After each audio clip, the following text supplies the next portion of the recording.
तो दोस्तों इस बार बात सीधे आपसे है और सवाल भी सबसे बड़ा इस खबर में आपसे ही है। कुछ दिनों पहले एम्बुलेंस ड्राइवरों द्वारा कमीशन के चक्कर में उदयपुर के आसपास या वागड़ से रेफर हुए मरीजों को बजाय सरकारी अस्पताल महाराणा भोपाल चिकित्सालय में ले जाने के उन्हें बरगला कर निजी हॉस्पिटल में ले जाने का मामला सामने आया था। और कुछ दिनों पहले ही ये मामला सामने आया था। उदयपुर के सीएमएचओ दिनेश खराड़ी ने 108 के चालक को इस मामले को लेकर निलंबित कर दिया था। इसकी शिकायत आदिवासी मंच समिति ने सीएमएचओ से की थी, जिसके बाद ये कार्रवाई हुई। हमने मुद्दा उठाया कि कार्रवाई सिर्फ ड्राइवर पर क्यों, निजी हॉस्पिटलों पर क्यों नहीं। इस बात में कोई दो राय नहीं कि निजी हॉस्पिटल वाले एम्बुलेंस वालों को कमीशन देते हैं और इसकी वजह से मरीज और उनके परिजन काफ़ी परेशान होते हैं, निजी हॉस्पिटल के बिलों के चक्कर में कर्जदार हो जाते हैं। लेकिन कई बार ऐसा भी होता है कि निजी हॉस्पिटल वाले भी दरियादिली दिखाते हैं। ऐसा वैसे कम होता है, लेकिन होता है, और जब होता है तो उसको भी बता देना चाहिए, जैसे कि इस केस के अंदर हुआ। बात पूरी बताऊंगा। और इस बार मैंने कहा सवाल जिम्मेदारों से तो है ही है, लेकिन जनता से भी है, और खास करके उन संगठन से भी है जो पहले तो आगे आ जाते हैं, लेकिन बाद में जब सार्थक तौर पे मदद करनी होती है तो पीछे हट जाते हैं। जब इस पूरे मामले की, ये 108 वाले मामले की, पूरे मामले की जब जानकारी लेने के लिए हम उस निजी हॉस्पिटल सनराइज गए, जहां पर 108 के ड्राइवर ने मरीज को एडमिट करवाया था, तो वहां कहानी कुछ और भी निकल कर सामने आई। सनराइज हॉस्पिटल के प्रबंधक विनोद पांडे का कहना है कि हम किसी ड्राइवर को कमीशन नहीं देते, और हमारे यहाँ पर वैसे भी राजस्थान सरकार की चिरंजीवी योजना के तहत बीमारियों का इलाज और ऑपरेशन किया जाता है। ये मरीज भी जिसका एक्सीडेंट हुआ था वो हमारे हॉस्पिटल लाया गया, लेकिन जिस तरह से इसकी इंजरी थी और जो ऑपरेशन करना था वो चिरंजीवी योजना के अंतर्गत नहीं आ रहा था। हॉस्पिटल प्रबंधन द्वारा उन्हें समझाया गया कि अगर आप चाहें तो इसको सरकारी हॉस्पिटल ले जा सकते हैं, यहाँ पर चिरंजीवी योजना के तहत इलाज संभव नहीं है। लेकिन परिजनों ने कहा कि आप यहीं पर इसका इलाज करिए। परिजनों को हमने ये भी बता दिया कि कितना खर्च आएगा। परिजन इसके लिए राजी भी हो गए। हमने भी परिजनों से बात करी तो परिजनों ने यही कहा कि यहाँ पर इलाज के लिए हमने ही बताया था और इन्होंने खर्च पहले बता दिया था। इलाज बढ़िया हुआ यहाँ पे? इलाज बढ़िया। पैसे तो ज़्यादा नहीं लिए? पैसे ज़्यादा नहीं, 50,000 जमा करा दिए। 50,000। आगे प्रबंधक विनोद पांडे बताते हैं, सनराइज हॉस्पिटल के प्रबंधक विनोद पांडे बताते हैं कि हमने परिवार की स्थिति देखकर उनको डिस्काउंट भी कर दिया, क्योंकि करीब 1.25 से 1.5 लाख रुपए का बिल था और 50,000 इन्होंने जमा करवा दिए थे, और बाकी का पैसों का इंतज़ाम करके लाने के लिए ये गए। इन्होंने कहा कि हम गांव से बाकी के पैसे लेकर आते हैं। बाकी के पैसों का इंतज़ाम करने का कहकर ये गए, गांव गए, और वहां जाने के बाद में वो वापस नहीं आए। इसके बावजूद हमने न तो इलाज में कोई कोताही बरती और न ही बकाया बिल के लिए किसी भी परिजन को परेशान किया। अब हमने बकाया बिल, इस परिवार की स्थिति देखकर सारा बिल माफ कर दिया है। साथियों, अभी जो एक पेशेंट्स जो था हमारे यहाँ एडमिट था, जिसके लिए कुछ शिकायतें हुई थी, ये पेशेंट 7 तारीख को मेरे पास में एडमिट हुआ था। इसके चेहरे में हड्डियाँ टूटी हुई थी, मैक्सिलोफेशियल सर्जरीज थी। इसका करीब 2 दिन रखने के बाद में 9 तारीख को हम लोगों ने इसका ऑपरेशन किया था। इसमें काफ़ी गंभीर कंडीशंस में ये पेशेंट आया था, लेकिन इसका ऑपरेशन 2 दिन बाद हम लोगों ने किया था। उसके पहले इसके अटेंडेंट को पूरा हम लोगों ने समझाया था कि इसका ये कुछ 65,000 रुपीज़ का ऑपरेशन के लगेंगे और बाकी के आपके आईसीयू के चार्जेस लगेंगे। और उसके लिए पेशेंट तैयार हुए थे पूरी तरह से, सर आप पैसे की चिंता नहीं करें, हम लोग आपको पैसा भी दे देंगे। उसके बाद इन्होंने हमारे को अमाउंट भी जमा करवाया, करीब 50,000 रुपये, और उसके बाद में इसने इलाज करवाया।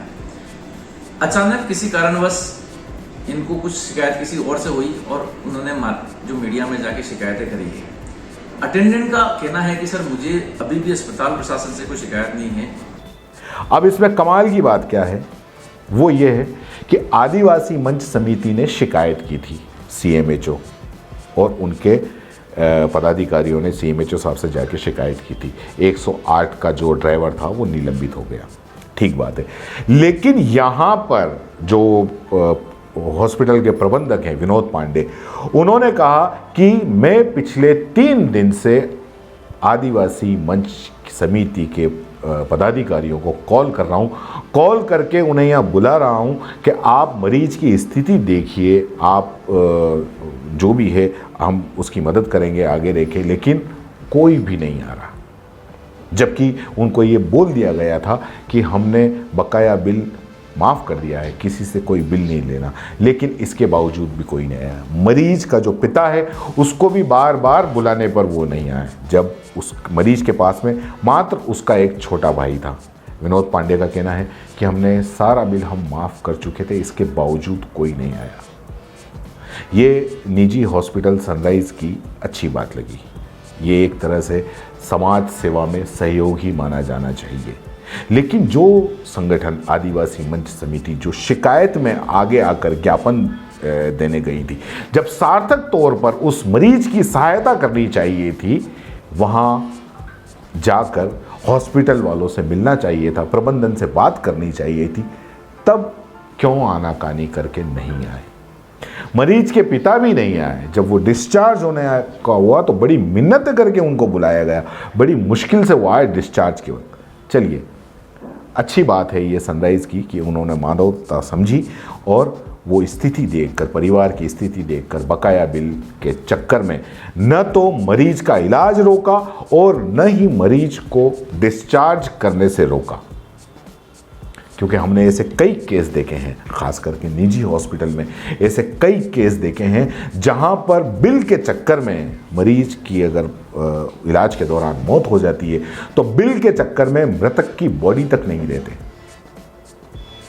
खैर, अब मेरा सवाल सीधे जनता से है। जब कभी ऐसा होता है, वैसे किसी को ज़रूरत न पड़े इस तरह से मेडिकल इमरजेंसी की, लेकिन अगर कोई मेडिकल इमरजेंसी आ जाए किसी के साथ में, तो आपको पता है कि अपनी हैसियत इतनी नहीं है कि किसी निजी हॉस्पिटल के बिल को हम चुका सके, तो फिर क्यों किसी के भी कितना भी बरगलाने पर आप क्यों मान जाते हैं? क्यों सरकारी हॉस्पिटल में नहीं जाते? क्यों निजी हॉस्पिटल में चले जाते हैं? उदयपुर के महाराणा भोपाल चिकित्सालय में अच्छे से अच्छे काबिल डॉक्टर हैं, क्यों उन पर भरोसा नहीं करके निजी हॉस्पिटल की तरफ दौड़ लगाते हैं? इसलिए परिजनों को इस बारे में सोचना चाहिए। चाहे कोई कितना भी बरगलाए, आप जब तक कि अपनी परमिशन नहीं दोगे, आपकी मर्जी के खिलाफ ये चीज नहीं हो सकती। माना कि उस वक्त जब मरीज की हालत ऐसी होती है तो परिजन अक्सर घबरा जाते हैं, लेकिन इस ऐसे वक्त में भी आपको थोड़ा सा सोचना चाहिए। और CMHO साहब, आपसे तो सवाल है ही है।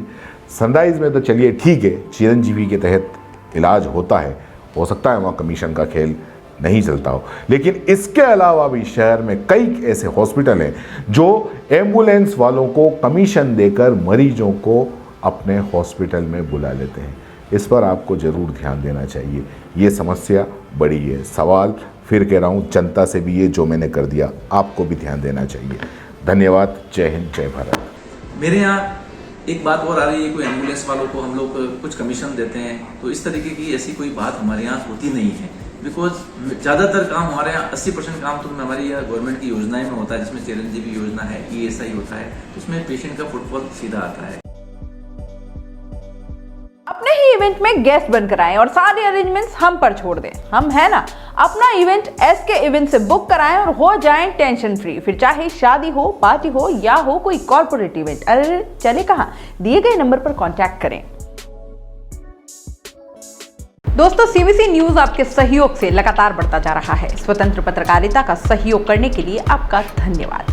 सबसे पहले तो जिन लोगों ने हमारे चैनल को सब्सक्राइब नहीं किया है, तो पहले सब्सक्राइब करें, जिसका कोई शुल्क नहीं लगता और बड़ा आसान है। बस नीचे दिख रहे लाल सब्सक्राइब के बटन को दबाना है और पास में दिख रहे बेल आइकन को भी दबाना है, ताकि आपको अपने CBC न्यूज के हर अपडेट्स मिल सके। हमारे इंस्टाग्राम पेज और फेसबुक पेज को भी लाइक करें, फॉलो करें, वहां पर भी आपको मिलती है तरह तरह की अपडेट्स। हम पूरे राजस्थान से आपके लिए लाते हैं वो खास खबरें जो आपके आपके लिए जरूरी है, और वो भी पूरी बेबाकी के साथ। पत्रकारिता के इस मुश्किल दौर में आपकी आवाज जिम्मेदारों तक पहुंचाना ही हमारा लक्ष्य है, और ये आपके सहयोग के बिना संभव नहीं है। हमारा सहयोग करें, स्वतंत्र पत्रकारिता में अपना योगदान दें और ज्वाइन बटन पर जाकर सदस्यता लें, चाहे सबसे छोटी सहायता के रूप में ही क्यों ना हो। जनता की बेबाक आवाज बने रहें, उसके लिए सहयोग आपको ही करना है। सब्सक्राइब करिए और ज्वाइन बटन पर क्लिक कर सदस्यता ग्रहण कीजिए।